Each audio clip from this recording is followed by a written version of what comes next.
Hey, it's Mr. E here, and our aim for this video is how do we solve problems that involve variables that vary inversely. So here's our warm-up. If John gets paid $2 every hour, how much does he get paid in 6 hours?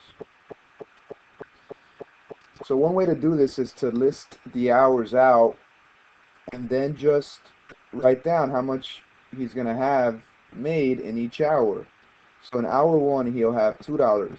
In hour 2 he'll have $4. In hour 3 he'll have 6, and so on and so forth until you get to hour 6 where he'll have $12. Okay, the reason I put this as a warm-up problem is because I wanted to give you an example of direct variation. Indirect variation, as the input goes up, the output goes up. So in this case, the input is hours. So as you put in more hours, you are going to get more money. That's an example of direct variation. As one variable goes up, the other one goes up with it. And if we were to graph this, we would see the same thing. As your hours go up, the amount of money that you're making is going up. But by how much is it exactly going up each hour? By how much is it changing the money you're making each hour? Well, it's changing by $2 every hour. We call that the constant, by how much it's changing. The constant is also the slope of this graph.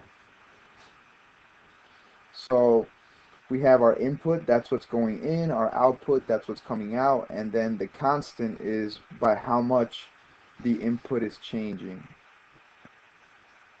To solve this problem, you could have also used the formula y equals kx. Since we are looking for how much he gets paid in 6 hours, we could have substituted 6 for x and 2 for k, and we would have gotten that y equals 12.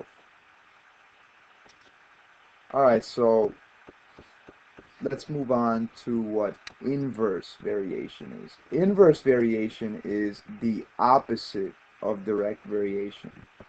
In inverse variation, when one variable increases, the other variable decreases. So what's an example of inverse variation? Let me give you an example. For instance, a biker traveling at 8 miles per hour can cover 8 miles in 1 hour. If the biker's speed decreases to 4 miles per hour, it will take the biker 2 hours, an increase of 1 hour, to cover the same distance. If you were to look at this on a graph, this is what it would look like. You can see that as his speed is decreasing, the hours are going up. Okay, that's an example of inverse variation. Or you could look at it the other way around. As the hours are increasing, the speed is going down. And the formula for inverse variation is y equals k over x. So it looks different from direct variation. In direct variation, you had y equals kx, or y equals k times x. But in inverse variation, you have y equals k over x, because as one variable increases, the other variable decreases. X is the input, y is the output, and k is the constant. You also have a constant in inverse variation. Alright, so let's look at an example of an inverse variation problem. In a formula, y varies inversely as x. If y is 200 when x equals 4, find y when x equals 10. So our first step is to solve for the constant by how much it's changing. So here's our formula for inverse variation. And what we want to do is substitute for x and y to find our k.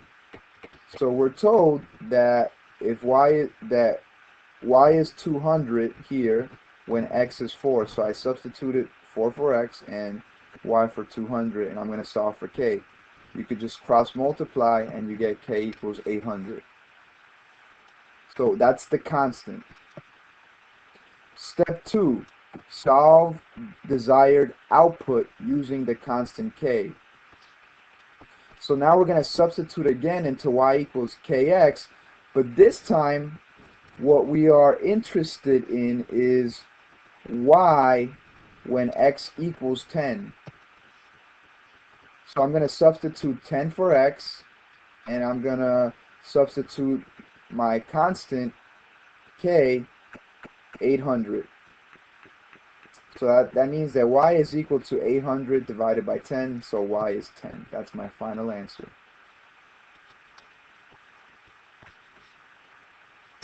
Example 2. Y varies inversely with variable x. If y is 168 when x equals 24, find y when x equals 30.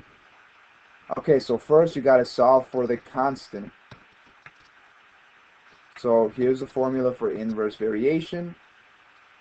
So I'm going to use the given information in the beginning to solve for the constant. I'm told that y is 168 when x equals 24. So I substitute for x and y. Cross multiply, and I get k equals 4032. Now I want to solve for the desired output using the constant k. So here's the formula. I'm going to this time use the constant and x equals 30 to solve for y, because the question says find y when x equals 30. So using that constant and using the input 30, I could solve for y, and I get y equals 134.4. Okay, here's an example. You try it. Write your answer in the comment section. I hope this video helps. Take care.